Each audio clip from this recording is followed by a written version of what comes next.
थोडं फोन आला होता. परभणी येथील डॉक्टर बाबासाहेब आंबेडकर यांच्या पुतळा परिसरामध्ये उभा करण्यात आलेलं शिल्प 10 डिसेंबरला एका व्यक्तीकडून तोडफोड करण्यात आली.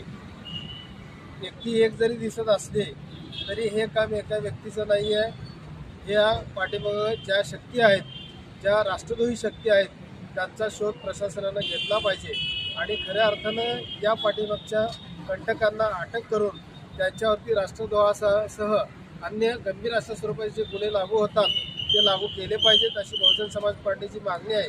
याशिवाय आम्ही अशी मागणी करीत आहोत की यापुढे महाराष्ट्रामध्ये अशा प्रकारचं गैरकृत्य करणाऱ्यांना आळा घालण्यासाठी राज्य शासनानं, पोलीस प्रशासनानं आणि गृह खात्यानं योग्य पावलं उचलावीत आणि ज्या ज्या ठिकाणी डॉक्टर बाबासाहेब आंबेडकरांची प्रतिमा किंवा महापुरुषांच्या प्रतिमा आहेत त्या ठिकाणी खऱ्या अर्थानं पोलीस बंदोबस्त द्यायला हवा आणि याही पुढं अशा प्रकारचं